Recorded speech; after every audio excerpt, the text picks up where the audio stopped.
Again, my name is Jennifer Novak, and I'm a senior writer and training specialist with 0 to 3. Today's training presentation is called Babies on the Homefront, Caregiving While Caring for Your Young Child, the Power of Mindfulness. Before we get started, I just want to comment on the importance of today's topic. Given the times that we're in now, having self-awareness and the ability to hold in mind how we are is more critical than ever. Mindfulness is a term that gets used interchangeably in a lot of different ways and sometimes has a negative connotation associated with it. But at 0 to 3, we believe strongly that using mindfulness as a care provider, both to a parent and to your children and to your veteran, is such an essential skill and so powerful in helping you be the best caregiver that you can. All right, so some of our learning objectives for today. We'll be discussing this concept of learning the critical importance of self-care as you care for others. So we will give some information on what self-care is and ideas around how you can develop a self-care strategy as you go about providing care to others. We'll also talk about what mindfulness is and how it works. We'll be discussing how you can apply mindfulness techniques to everyday scenarios. And then finally, I'll be sharing some resources that you can use to learn more about mindfulness should you start using it for yourself. So let's go ahead and start with the idea of self-care, because many of us are more familiar with self-care versus the use of mindfulness as a self-care strategy. So why is self-care so important? Jerry Paul once said, "How you are is just as important as what you do." Reflecting on that, what it means is, even though we can give 100% of ourselves to others and meet all of their needs, make sure that everything in our household is running as well as it possibly can, that if we are depleting ourselves in that effort and that there's nothing left, then we are not truly capable of being our best selves whenever we're providing care to those other individuals. That's why self-care is so important. By integrating a self-care strategy, we're able to prioritize our own needs in addition to meeting the needs of others. Another metaphor that I like around this is you can't pour from an empty pitcher, that you need to take that time to refill and replenish yourself so that you can give back. Without self-care, we risk losing ourselves to the grind of the everyday, giving more and more until there is nothing left. One of the scary things about burning out is the idea of it happening so gradually over time that we don't realize that it's happening until it's almost too late to do something about it. And realizing that at this point, we really have to take some critical intervention for our own self-care to get back to even really doing well or functioning. Without self-care, with self-care, it gives us the ability to rejuvenate as we go, not just whenever we critically need it, but also whenever we are just making sure that we're refilling throughout the day, throughout the week. It helps to ensure that we are who we need to be for the people who need us. So what is self-care? So just a couple of things that I'll share now. Self-care is any strategy that's designed to promote personal resilience. This can be a lot of different things for different people. Some individuals really thrive on connecting with other people. They're more extroverted. They like having coffees with friends. They like connecting virtually and being really well connected to a friend network, and that's how they engage in self-care. They like spending time with other people. Others tend to turn more inward for their self-care. Maybe they prefer to be alone. Maybe they prefer to engage in quiet reflection. Whatever it is that works for you is going to work for self-care. Specific strategies, things like exercise, reading, hobbies, other things like that, all of those can be self-care strategies. But again, not every single strategy is going to resonate with what works for you and also what works for your home and what you have going on in your family, right? As for example, as much as I would love to be able to go for a 10-mile bike ride every day, I don't have the childcare to support actually going out and doing that. So having to make adjustments around what we need to what the facts are around our family. Self-care is also a way of maintaining personal health. Even if you have a self-care strategy that's not necessarily like physical exercise or something like that, how we're doing emotionally, how we're doing with just our mindset and our wellness is part of our personal health as well. And we know that stress and negative impacts on health are very closely connected. So anything we're doing to sort of lower that stress level with self-care is also giving attention to your personal health too. Self-care is an investment in yourself to bring heightened awareness, a sense of balance, the ability to set boundaries, like knowing when to say no, and the ability to make and sustain connections. And then finally, self-care is also a way to contribute to your personal growth.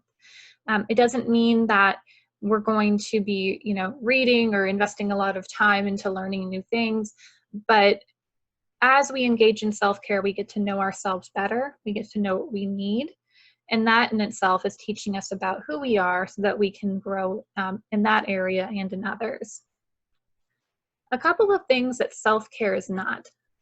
It's not selfish or indulgent. And I think that one of the things that self-care gets a bad rap about is that why would I want to prioritize myself whenever everyone else in my home has so many needs? And, I feel guilty about taking time for me whenever, my child is struggling or my veteran is struggling, right? Well, you still have to balance meeting the needs of the people that rely on you with this need to also take care of yourself. Another thing that self-care isn't is it's not another thing that we should be adding to our to-do list, especially if you're brand new to really integrating self-care into your day-to-day life. The reason for that is because of this sort of innate tendency to deprioritize self-care over all of the other tasks that you have to do, that when you get to the end of the day and you're running out of time to take care of all of the different things that you need to take care of, that self-care sometimes is the thing that gets crossed off and left to be done another day. So making sure that self-care isn't just some other task, but that self-care is something that you look forward to doing, that you truly enjoy, and that can be integrated into your lifestyle. Self-care is also not a haphazard approach to stressors or a quick fix, and it's also not something that should only be used in a crisis. We often hear about people who get so overburdened with life stressors, and then they finally get to the point where they say, well, I have to schedule a massage for myself, or I'm going to have to take a mini vacation for a couple of days, whatever is reasonable for them, right? And when we allow ourselves to get to that point of not engaging in self-care and then all of a sudden needing to do it right away, then that's kind of gambling a bit with our own well-being. We want to make sure that we're continually engaging in self-care so that we're not getting to a place of, I feel like I'm about to fall apart if I don't do something quickly to fix what's going on. So let's go ahead and transition around, well, how does mindfulness fit into this? So although self-care can have a lot of different strategies, mindfulness is one that I believe is really, really helpful for many people. And I know that there's a lot of misinformation about what mindfulness is, but just keeping an open mind about this and considering for yourselves, what have you thought about mindfulness in the past? And listening to the information today, how has that changed some of your perceptions of mindfulness? So as we go through, just being aware of that feeling in yourself. So mindfulness is the ability to engage in self-reflection, multiple perspective taking, slowing down, and centering. It really opens the door for thinking more deeply and with greater curiosity rather than making assumptions or judging self or others. Now, what does that mean? It means that whenever we're mindful, it gives us time to pause and to notice how we're doing. It gives us time to pause and to think about things from the perspectives of other people. It gives us time to slow down and center ourselves and calm ourselves before reacting to a situation. And I'll give some practical examples of this, but one to consider now is a really common one. I deal with this with my own children quite frequently. You're trying to do something, right? Whether that's making dinner, completing a task, running an errand, and you're 100% focused on doing that thing, right? And your young child or your veteran tries to sort of interrupt that with wanting to talk to you about something or wanting to have your attention taken away from it, right? Now, some of us might have this sort of snap reaction of, stop, I just need a minute, let me be, that type of thing.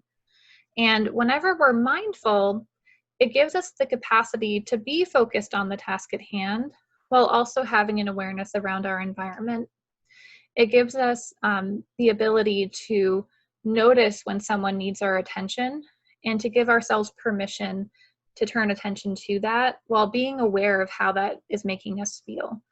Maybe you do feel stressed out because you're trying to get something done quickly or you're on a deadline, and this is a way of validating that while also looking at it from those other individuals' perspectives. If you have a small child that's yanking on your skirt, trying to get you to look down at them, it's that ability to think, what does my child need from me right now? And accepting that they need something from you versus, again, reactive, sort of trying to just get past that and move into the task at hand.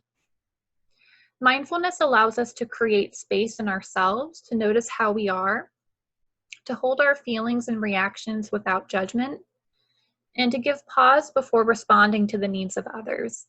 So really what this does is it teaches us how to notice how we feel in the moment as we move throughout our day.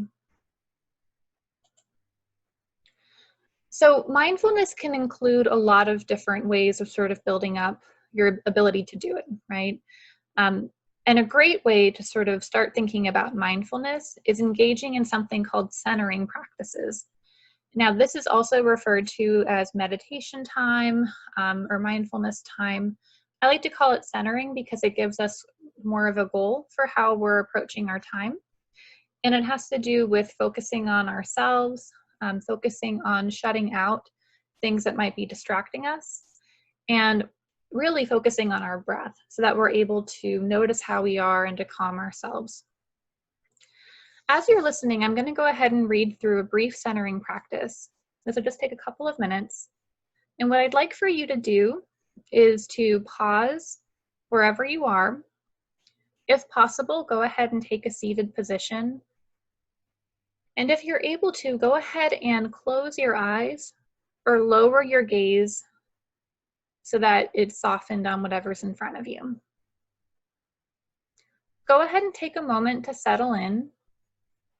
Try sitting with your shoulders directly over your hips and your head centered between your shoulders.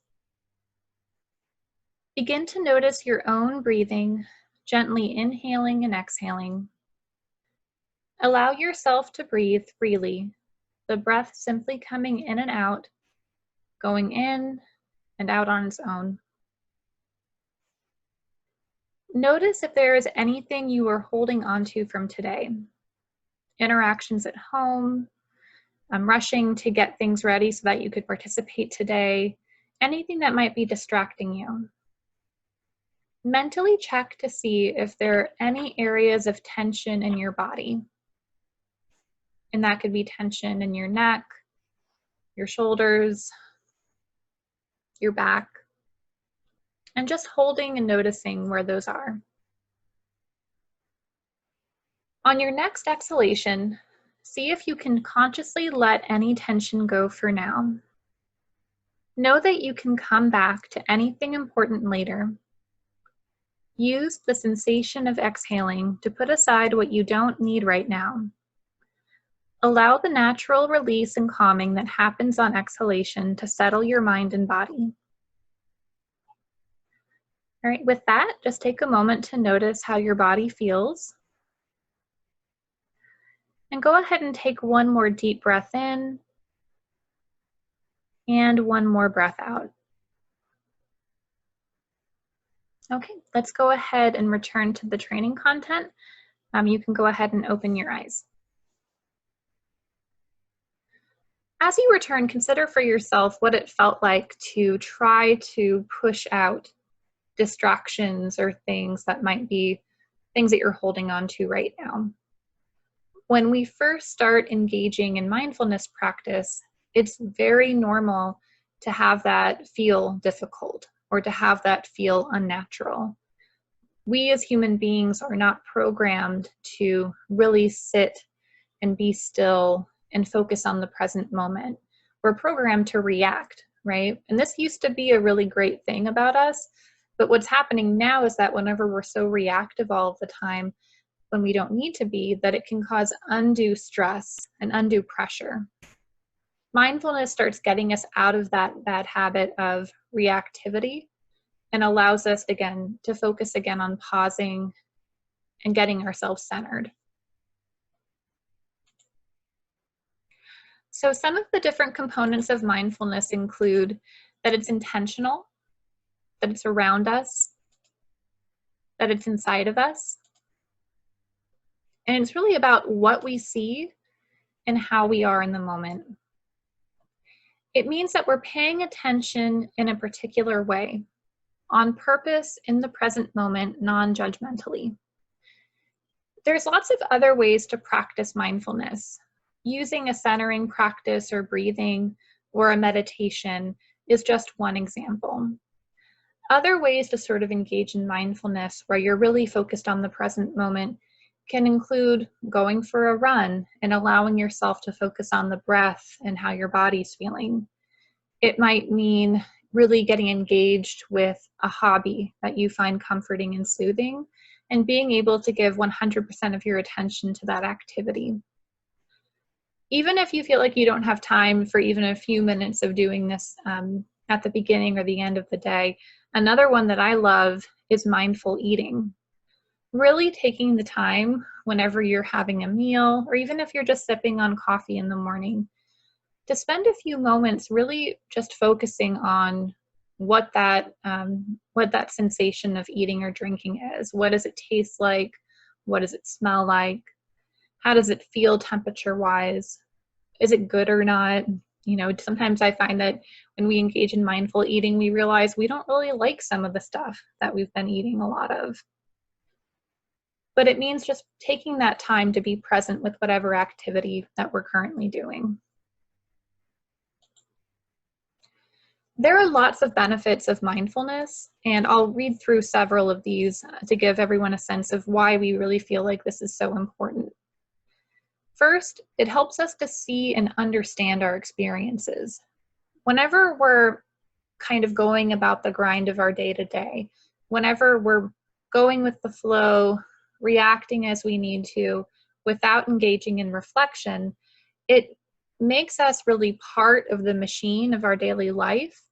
And what mindfulness does is it allows us to step outside of that for a bit, to look at situations almost as like an outside perspective, and really getting a better sense of how we are with the people that we love and care for, and taking some different perspectives on what they might need from us.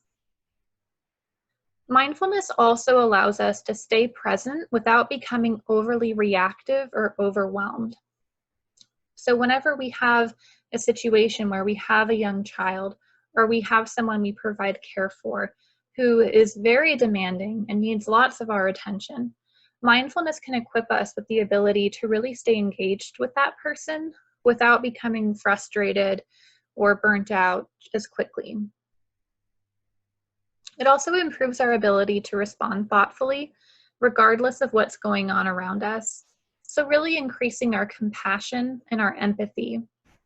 Whenever we react to a young child who's trying to get our attention by snapping at them or asking them to, wait, I'll deal with this later, right?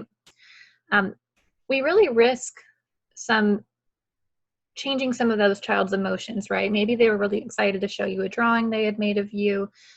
Maybe they had wanted to let you know something important that one of their siblings was doing, that type of thing.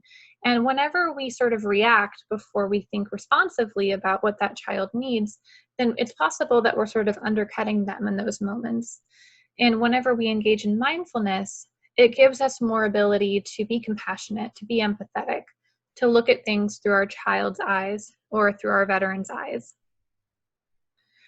Another really great thing about mindfulness is that it strengthens the prefrontal regions of the brain that help us stay calm and be good problem solvers. One of the reasons why mindfulness is so hard is because if we're not doing it, we naturally won't. We really have to practice at it and make it something that we engage in consistently. But the great thing is, once we start doing it, over time, it becomes easier to do it for longer and longer periods and to do more consistently. We're retraining our brain and how we respond to situations by being mindful in those moments versus being reactive. And in the future, that becomes more natural for everyone.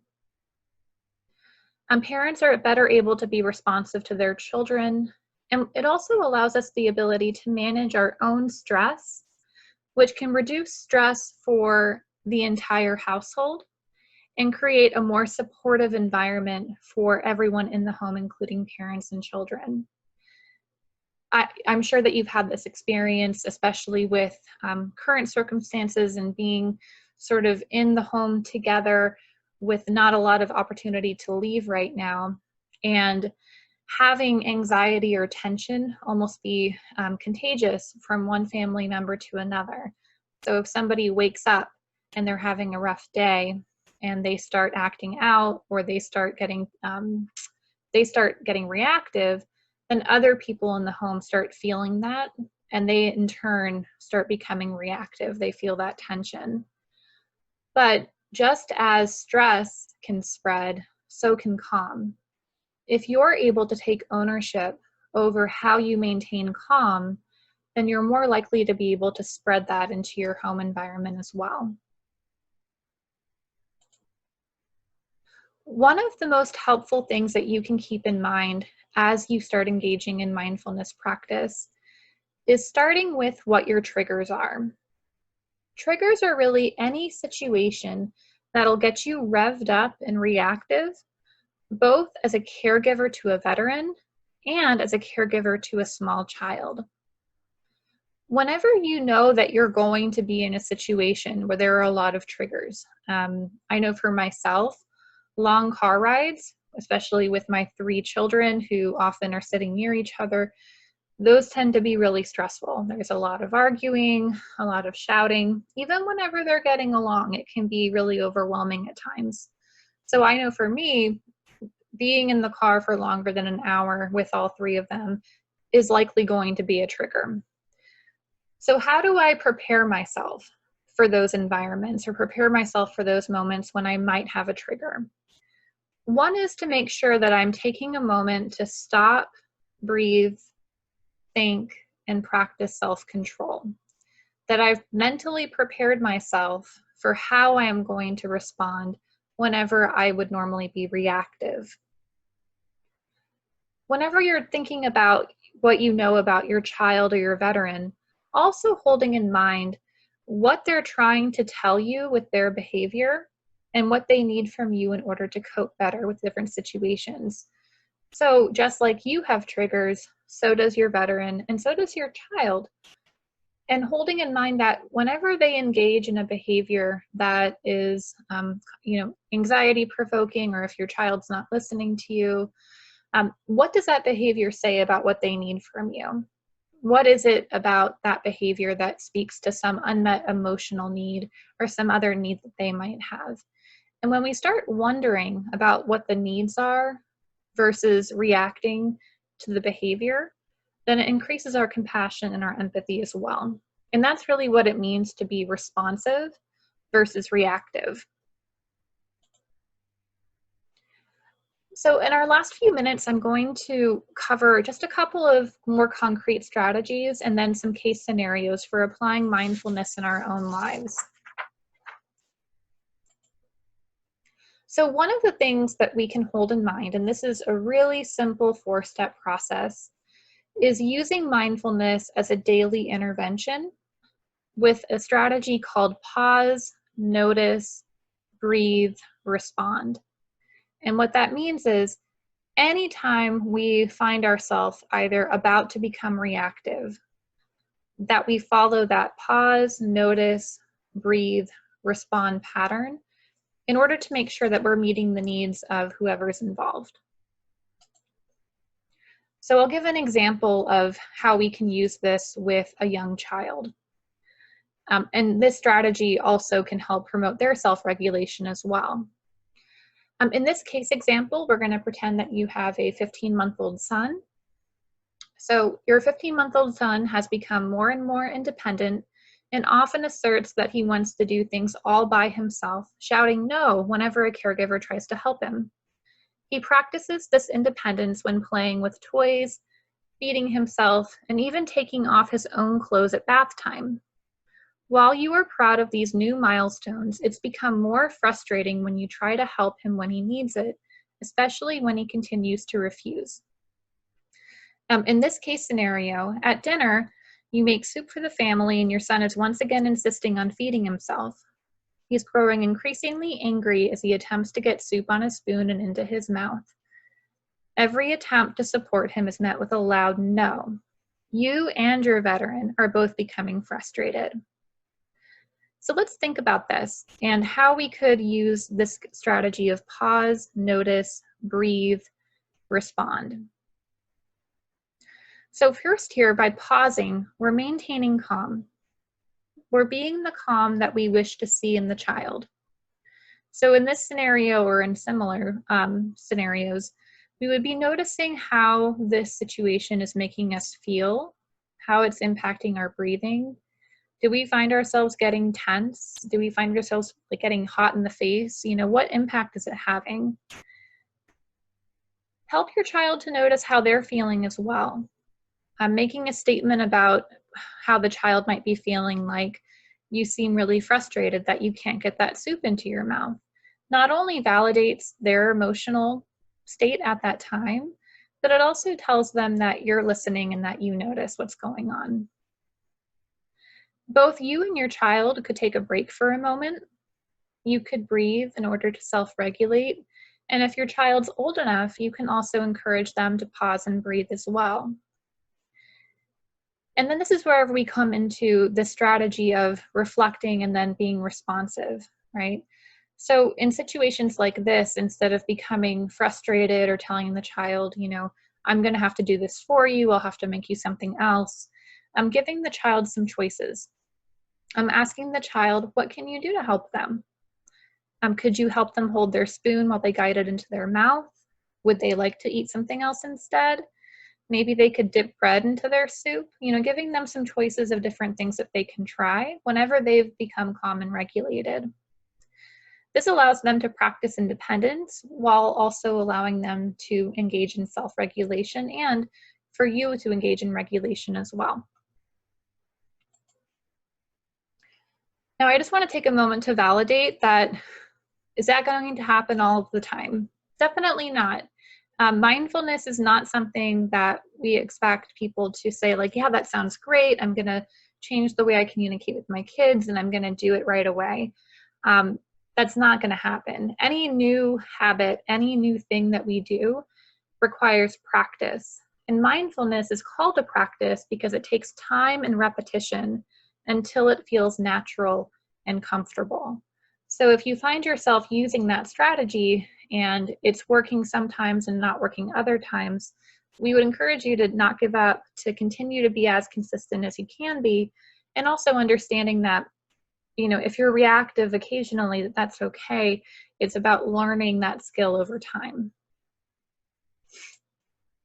I'll go ahead and speak through one other scenario, and this has to do with how we can be responsive to our veteran who might be feeling stressed or anxious whenever they're your young child or a young child in the home is also feeling stressed.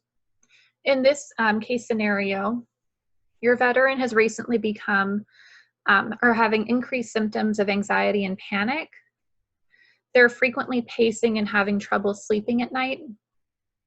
You notice that this increased anxiety has increased tension in the home in general, and that your 3-year-old daughter is also being impacted by this.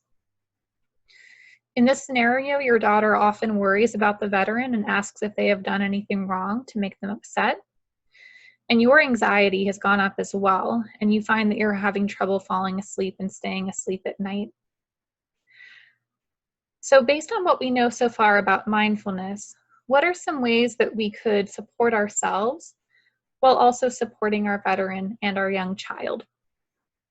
This might include spending more time reflecting and noticing how everyone in the home is feeling when tensions are high.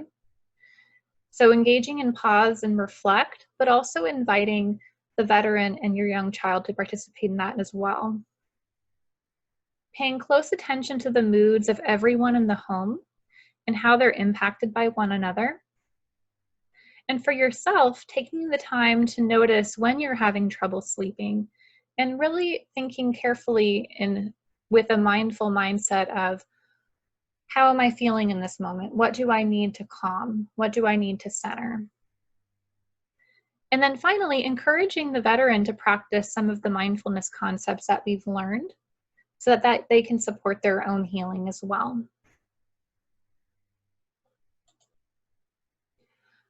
So that's our quick overview of mindfulness. And I recognize that there is a lot more to effective mindfulness practice than what we've been able to cover in this short time.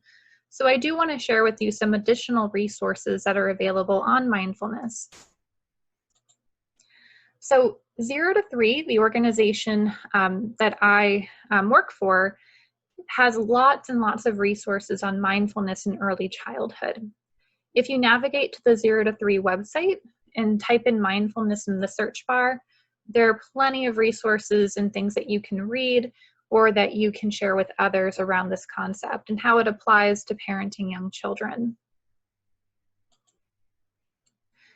For military families and military-connected families, including veterans, our Military Family Projects team, of which I'm a staff member on, has developed resources specifically for those veteran families with young children. There's brochures, guides, plenty of materials. So we definitely encourage people to go to the 0 to 3 website and to visit the Military Family Projects team page for more information on what you can find there.